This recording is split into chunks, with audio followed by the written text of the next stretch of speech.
37 weeks. Oh, it feels crazier and crazier the further along I get to say where I'm at. 37 weeks just feels so big. Yeah, we started out 37 weeks with a beautiful ultrasound. We got to see Eden.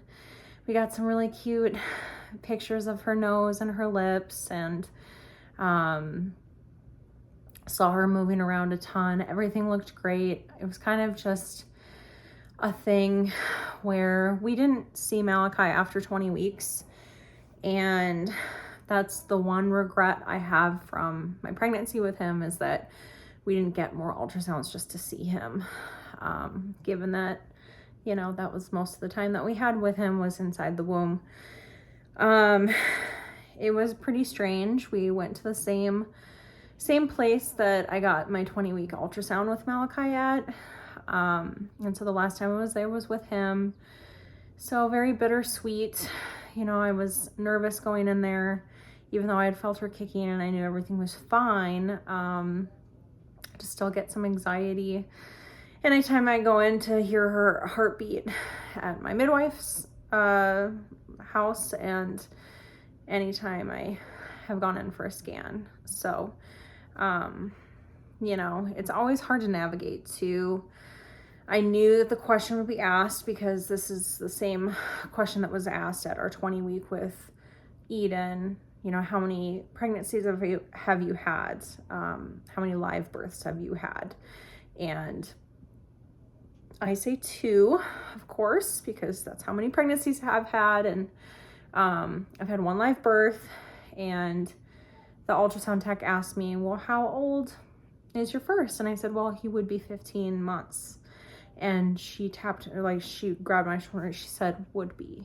And I said, yes. And she said, oh, so did you lose him in your pregnancy? And I said, no. And Paul was like, we lost him after birth. And she was like, well, no wonder you want to be in here. You just want to see if she's fine. Like, she was so kind and so gracious and understood why we were there, because my midwife put in a rush order for the ultrasound because she just wanted us to get in as soon as possible to give us some peace of mind. Honestly, I wasn't doing it because I was really concerned or anything. It just felt good to see her and see how big she's gotten and everything like that. They don't have like the best guess system when it comes to how much they weigh. It's basically this algorithm and they give or take like a pound. So she was like, technically I can't tell you, but you can look up at the screen and see how big she could possibly be. And so she's like, give or take a pound. It was 7 pounds and 8 ounces. And she's like, it's most likely like over a pound. So 8 pounds, 8 ounces. And I'm like, well, that makes sense because Malachi was 8 pounds, 12 ounces. So put her right on track to be close to her brother. So it was really sweet to see her and yeah, just enjoy her bouncing around in there. And we got some really sweet pictures. So that was what started out 37 weeks. We did a ton of meal prepping, basically filled up all the room in our freezer that we could with postpartum meals. So that felt really good to like get done and orient myself towards. I'm definitely slowing down quite a bit. This whole pregnancy, I've done a workout program. It's like a pregnancy workout program. And I just I'm getting down to the end where I just am walking. I can barely walk, and swimming. And so I have been going to the pool once a week since the beginning of my 3rd trimester. And that's just feels so nice. And then these walks are getting shorter to go on. I'm doing a lot of late evening walks because I'm not getting up in time before it gets too hot here in Colorado. And it's getting hard to walk around the block. My walks are getting shorter and shorter because I have to pee more. And my Braxton Hicks are really strong at night. And I just feel a lot of pressure on my pelvis. So it's getting to be that point again. It's just really crazy to like witness your body preparing for all that. I had my midwife appointment on Tuesday. That's happening every week now. So I got to hear Eden's heartbeat, and that was wonderful. And then I went to my pelvic floor therapist, and that was really nice to check and see where my pelvic floor is at, because I'm definitely feeling a lot of pressure, and just wanted to make sure that everything was okay down there. And she checked me out, and she was like, yeah, it looks great. Like, given where you're at in pregnancy, you're gonna have some trouble going to the bathroom and peeing, you know, because she's like sitting right on your pelvic floor. But you're looking really good for birth. And we kind of just went over everything that we did last time for Malachi with birth prep and breath work during labor and the pushing stage, and everything that she shared with me last time was really helpful in labor. So it was good to like refresh with her and have that. So super good to talk with her, and everything just feels like it's getting so much more real, so much more like in my face. And I'm slowly getting into a place where I feel somewhat confident about how this is gonna go. I'm so scared still. I think my therapist says this all the time, like the goal isn't to get rid of fear, it's just to be more courageous than fear itself. And I'm definitely feeling that as time gets closer to birth. Like there's this, I don't know, when you enter into like your birthing window and towards the end of pregnancy, you step across this threshold, and time becomes this weird construct where it feels like forever at the end stage, and also feels like no time at all. It's very strange. And I feel out of my body. And to be honest, I've felt out of my body since I conceived Malachi and found out I was pregnant. And then pregnancy is just this incredible in-body experience, but then you hit labor and birth, and it's so out of body. And then to experience death so closely after birth, I just feel like I'm between two realms. You know, I'm in the physical realm here, pregnant with my daughter, but I'm also in the spiritual realm, holding hands with my son, almost like in heaven. Like I have my hand here and my hand there, and I'm holding on to my two babies, and it's just a lot. Like, it just feels so surreal and so scary and so human, and so many just intense feelings all the time. And I just wonder, you know, I was so confident that Malachi was going to live last time. And I think every mom, every woman who's pregnant should always feel confident that their baby is going to live. Like, they shouldn't live in fear, you know, especially if nothing bad has ever happened to them. But then when you experience loss, your fear becomes very real and very valid. And this kind of like ignorance is bliss mentality or naivety, it's hard to get back. This innocence, you know, around pregnancy and birth and going home with a living baby becomes so unreachable to so many women who've experienced loss. And I just wish I could feel that way like I did before. And I know that my experience is just different, and it's not wrong. I just have to feel all the feelings and allow them to have their space, and you know, release it. But I went through a pretty good session in therapy this week, and I said to my therapist, you know, I haven't felt brave enough to say out loud that I believe that she's gonna live, and I feel like I can say it right now.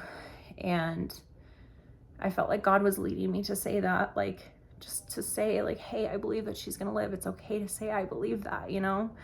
And I was telling her, like, I feel like I'm gonna jinx it, and I don't believe in jinxing things, but I still feel like I'm gonna jinx it. And she was like, well, you can't jinx what you can't control, and you can't control this, so you can't jinx it.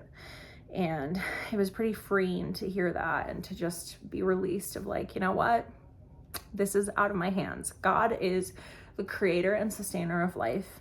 I'm a vessel. I'm simply just here to grow my daughter and to be the vessel for her. And God is the creator and sustainer of life. I'm not in control. It's liberating, but it's terrifying. So yeah, lots of big things. And even as I said it out loud, like I said it out loud to myself, like, I believe that she will live, you know, it was still so scary to say that, but I am proud of myself for even saying that. Like, that's felt like such an impossible thing to even say.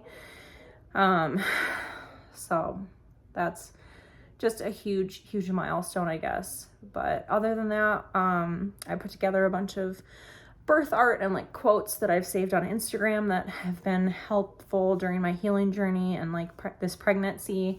And so I put them all on corkboard to have during labor, so I can like look at all of them. I had a vision board with a bunch of scripture on the walls last time, which is still here. I didn't get rid of all of the scriptures in the ultrasounds of Malachi.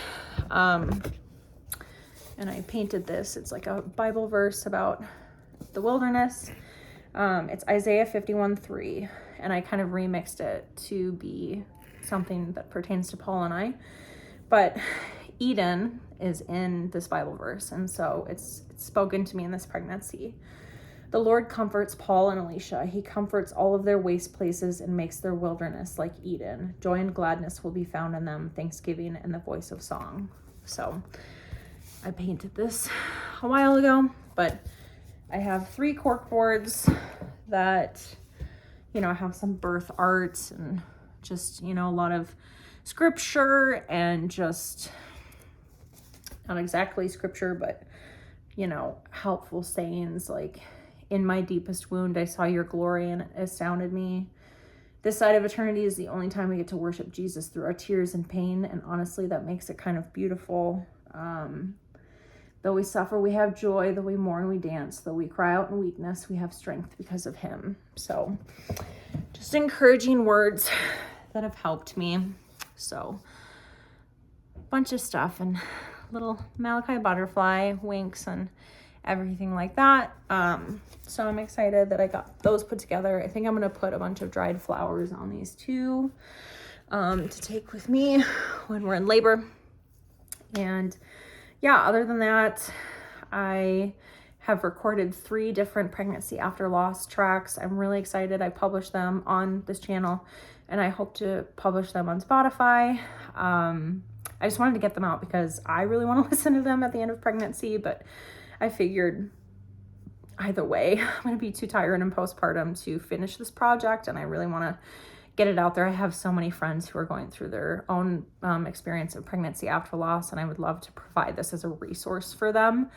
I feel like God has gifted me with this, I don't know, calling to do this, and I just feel like really empowered to finish it all. So I hope to partner with my friend's husband, who is a lost dad. He's also a really talented musician, and so we didn't have enough time to whip that all together.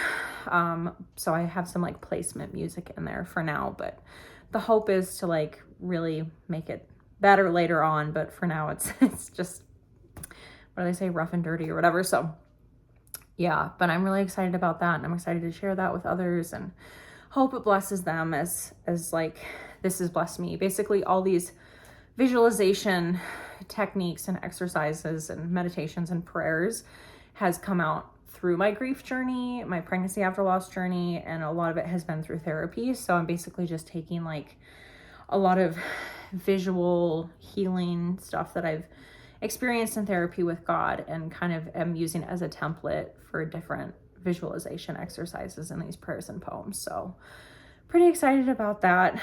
Feels good to channel some of my nervous energy into this time. But yeah, 37 weeks was very productive, very tiring, and yeah, we're doing it.